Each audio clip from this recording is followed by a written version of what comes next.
Assalamualaikum warahmatullahi wabarakatuh. Perkenalkan, nama saya Asep Doni Pradana. Saya merupakan salah satu guru di SMK Negeri 1 Talaga, Kabupaten Majalengka, Provinsi Jawa Barat.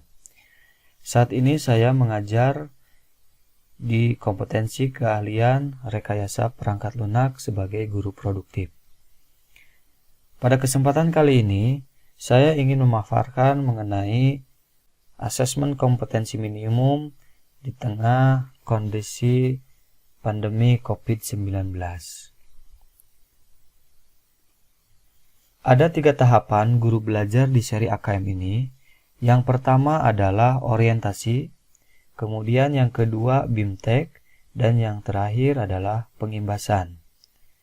Untuk tahap pertama dan tahap kedua, itu sudah saya lakukan ketika saya melaksanakan pembelajaran secara daring. Dan video kali ini merupakan pengimbasan dari apa yang sudah saya lalui di tahap yang pertama dan tahap yang kedua.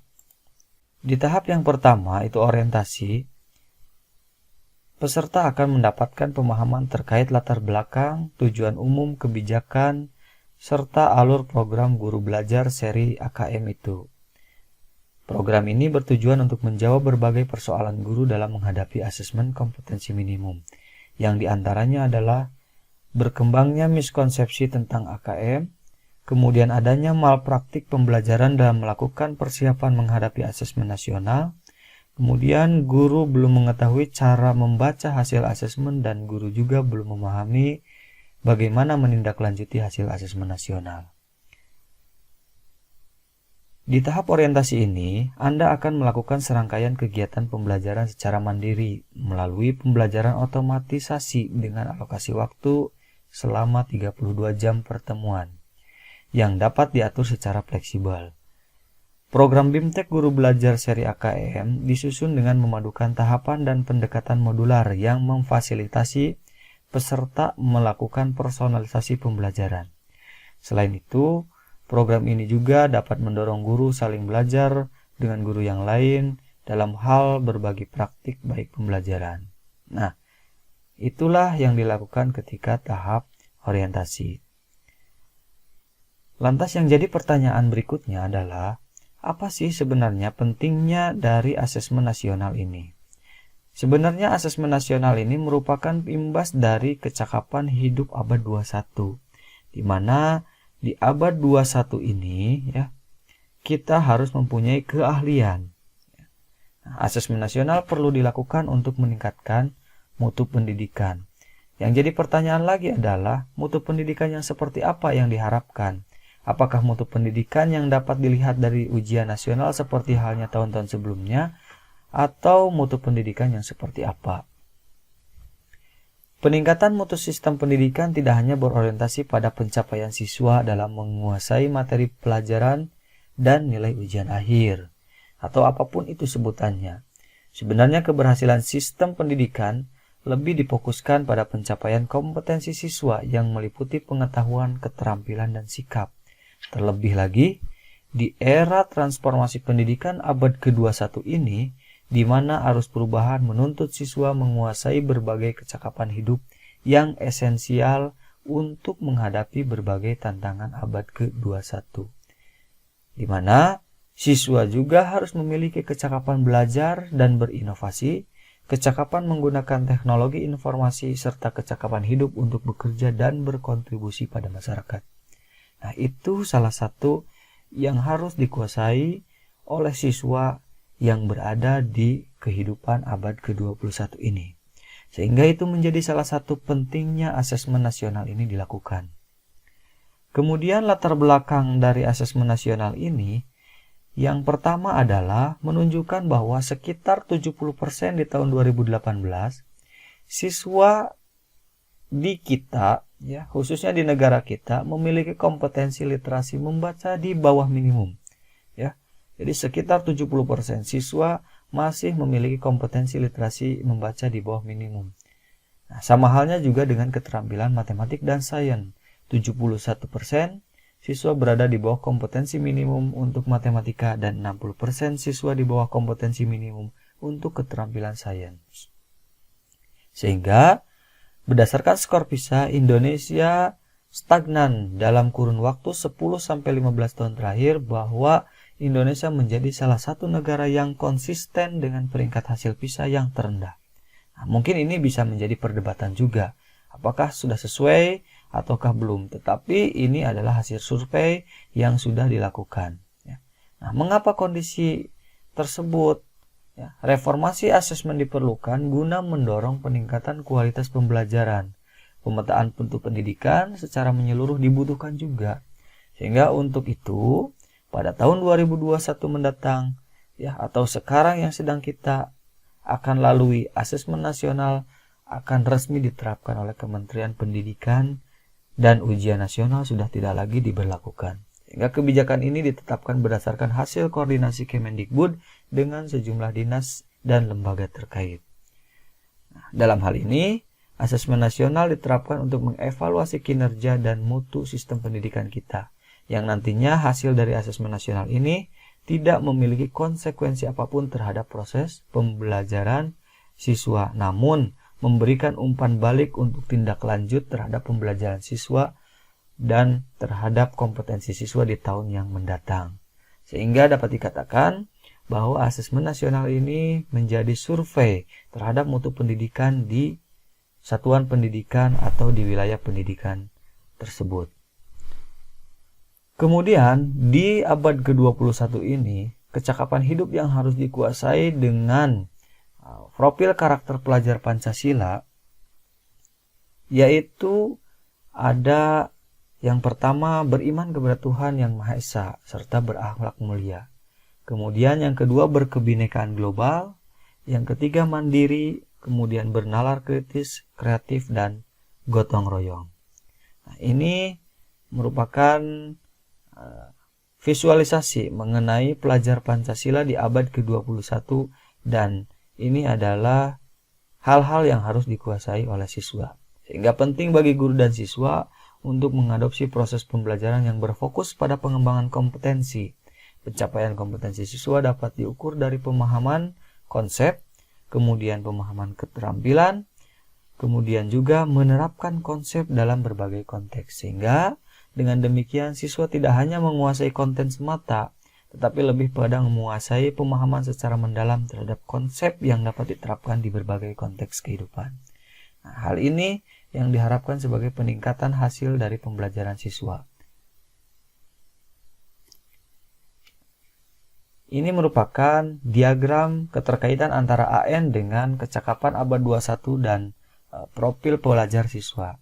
Kompetensi siswa harus didukung oleh kecakapan hidup abad 21 dan juga profil pelajar Pancasila yang diukurnya melalui asesmen nasional dengan 3 hal.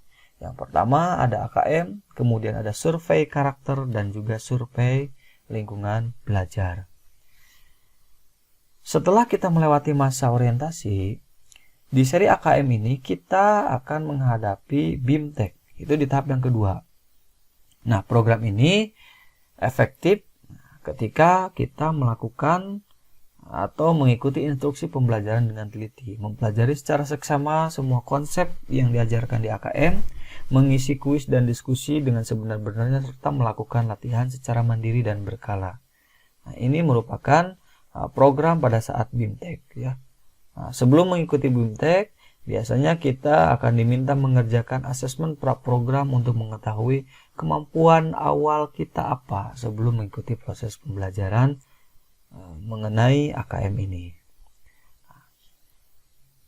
Kemudian, yang berikutnya adalah konsep asesmen nasional.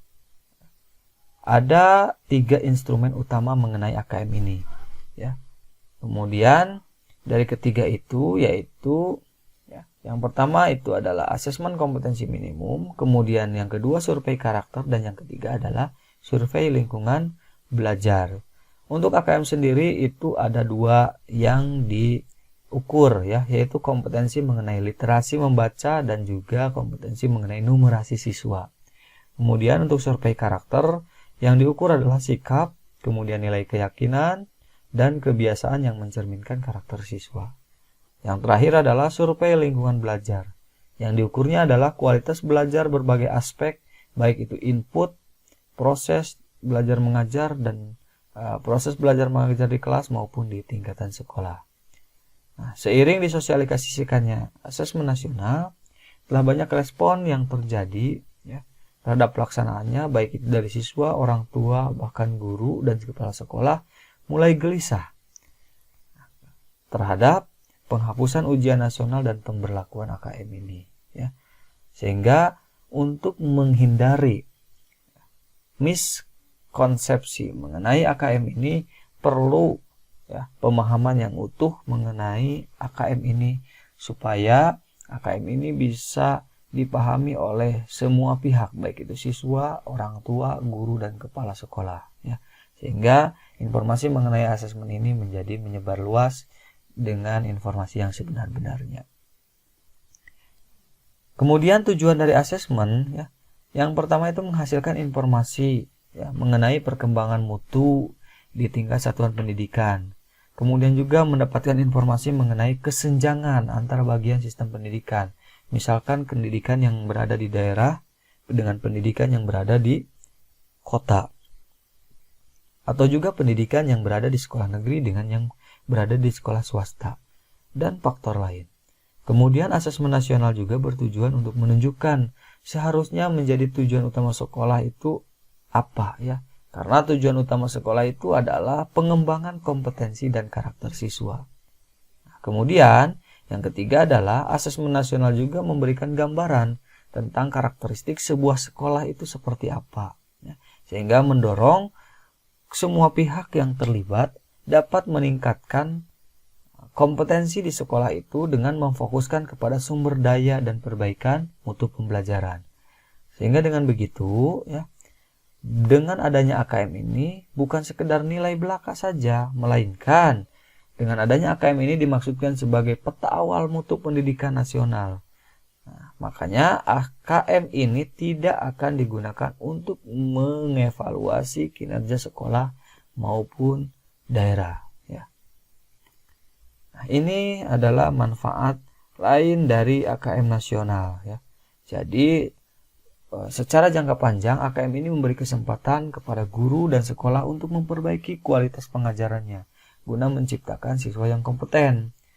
Hal ini terlihat dari penekanan pembelajaran yang lebih fokus kepada nalar dalam bentuk literasi, membaca, dan numerasi. Contohnya, guru ingin mengembangkan keterampilan literasi pada siswa. Dalam hal ini, guru perlu memotivasi siswa untuk membaca tidak hanya dari buku teks, tetapi dari berbagai sumber. Guru juga perlu mengajak siswa berdiskusi dengan mengevaluasi informasi apa yang dibaca. Ya. Jadi tidak hanya sekedar meringkas dan mengulang kembali, melainkan lebih kepada apa yang didapatkan dari apa yang sudah dibaca. Sehingga dari sana akan ada evaluasi apa ya, dari buku atau dari bacaan yang dibaca tersebut. Kemudian di seri AKM ini kita juga diberikan pemaparan mengenai bagaimana penjelasan detailnya yang membandingkan antara AKM dengan ujian nasional. Nah, ini perbandingan antara asesmen nasional dan ujian nasional ya. Dari tujuan pelaksananya jelas. Asesmen itu untuk mengevaluasi mutu terkait sistem pendidikan di satuan pendidikan. Nah, kalau misalkan ujian nasional lebih kepada mengevaluasi capaian dari peserta didik. Bedanya itu, asesmen nasional lebih kepada keseluruhan sekolahnya, ujian nasional hanya kepada individu siswanya. Kemudian dari jenjang penilaiannya, untuk asesmen nasional itu tingkat SD, SMP, SMA, SMK, program kesetaraan, jenjang dasar dan menengah, tetapi kalau untuk ujian nasional hanya kepada SMP, SMA, dan SMK saja. Nah, level siswanya juga biasanya untuk ujian nasional itu di tingkat akhir, tetapi kalau asesmen itu di kelas 5, kemudian kelas 8 dan kelas 9 untuk tingkat SMK. Subjek siswanya ya, untuk asesmen nasional itu survei, siswa dipilih secara acak. Kalau ujian nasional kan seluruh siswa mengikuti ujian nasional. Kalau AKM itu tidak, hanya siswa yang dipilih secara random saja yang mengikuti asesmen nasional. Nah, model soalnya pun berbeda ya, ketika ujian nasional itu model soalnya hanya pilihan ganda dan mungkin ada isian singkat untuk yang matematika. Tetapi kalau di asesmen nasional ada pilihan ganda, ada menjodohkan, ada isian singkat, dan juga ada uraian. Lebih kompleks tetapi memang tidak mengukur kemampuan siswa, melainkan mengukur mutu pendidikan di tingkat satuan pendidikan. Kemudian sasaran penilaiannya juga, kalau misalkan ujian nasional itu lebih kepada penguasaan materi pelajaran. Kalau misalkan AKM itu lebih kepada kompetensi literasi, numerasi, dan karakter, kualitas, dan iklim di satuan pendidikan itu. Dan metodenya pun, kalau misalkan ujian nasional itu berbasis CBT atau paper based, bagi yang tidak bisa melaksanakan dengan CBT, kalau misalkan asesmen nasional itu Computer Multi-Stage Adaptive Testing atau MSAT. Itu beberapa perbedaan atau perbandingan mengenai asesmen nasional dengan ujian nasional. Kemudian ini juga ada perbedaan lain ya dari asesmen nasional dan ujian nasional. Apakah asesmen nasional ini merupakan pengganti ujian nasional? Jawabannya adalah asesmen nasional bukan pengganti ujian nasional. Asesmen nasional lebih memberikan gambaran yang lebih utuh dan luas mengenai mutu pendidikan, bukan hanya secara kognitif namun juga karakter dan iklim belajar. Ini merupakan evaluasi ujian nasional. Beberapa poinnya. Yang pertama, ujian nasional itu lebih kepada mengukur kemampuan kognitif siswa, sehingga input dan proses pembelajaran kurang dapat tergambarkan dengan baik. Karena yang bisa menjawab dia yang lulus dan dia yang dianggap berhasil. Padahal sebenarnya ketika melihat input dan prosesnya bisa jadi orang yang menjawab benar semua atau yang menjawab dengan nilai tinggi itu proses input dan juga proses pembelajarannya tidak dilaksanakan. Ya. Kemudian juga UN kurang dapat dimanfaatkan guru untuk memperbaiki pembelajaran. Ya. Kemudian yang ketiga ada UN itu kurang optimal sebagai alat untuk mengevaluasi mutu pendidikan secara nasional. Karena memang ada perbedaan antara mutu pendidikan di daerah dengan mutu pendidikan di kota. Sarana dan prasarana pendidikan yang ada di daerah dan di kota itu berbeda. Apalagi sekarang negeri dan swasta juga berbeda, ya. Sehingga tentu ujian nasional tidak bisa menjadi tolak ukur terkait keberhasilan pembelajaran siswa. Kemudian yang selanjutnya, ini ada segitiga belajar mengenai kurikulum, asesmen, dan pembelajaran. Peran pertama dan utama di dalam asesmen ini harus dilihat sebagai bagian dari proses pembelajaran yang utuh. Kerangka yang sering digunakan adalah segitiga belajar ini, ya, yang mengaitkan antara asesmen, kemudian kurikulum, dan juga pembelajaran. Segitiga belajar ini membantu kita untuk tidak melihat asesmen saja, kurikulum saja, dan pembelajaran saja sebagai aspek yang berdiri sendiri. Namun, ini menjadi satu kesatuan di mana guru dan pemimpin sekolah dapat melakukan penyelarasan antara tiga aspek ini, ya. Dalam kegiatan belajar, makna masing-masing dari segi ini adalah untuk kurikulum, ini adalah seperangkat kompetensi yang penting dikuasai murid dengan menggunakan cara belajar dan asesmen tertentu. Sehingga dengan pengembangan kurikulum selain mengacu pada tantangan dunia nyata, hendak juga mengacu pada refleksi praktik pembelajaran atau asesmen pembelajaran. Kemudian untuk pembelajaran, serangkaian aktivitas yang dirangkai atau dirancang dan dilakukan di ruang kelas berdasarkan kompetensi awal murid, ya, atau awal siswa itu yang diketahui dari asesmen. Nah, untuk mencapai sasaran kompetensi yang ditetapkan adalah kurikulum. Pembelajaran memadukan informasi dari asesmen dengan informasi dari kurikulum, sehingga terjadi keseimbangan antara paduan tersebut yang menghasilkan pembelajaran yang optimal antara kurikulum dan pembelajaran. Nah, sehingga di ujungnya adalah asesmen, di mana ini merupakan proses mengumpulkan, menganalisis, dan melaporkan sejumlah informasi yang terkait terhadap pencapaian kondisi siswa serta penguasaan suatu kompetensi tertentu. Nah, asesmen di diagnosis, asesmen di awal untuk merancang strategi pembelajaran, asesmen formatif untuk mengetahui sepanjang proses pembelajaran dan melakukan perbaikan serta penyesuaian pembelajaran, serta asesmen sumatif itu asesmen akhir untuk menentukan level penguasaan kompetensi oleh murid.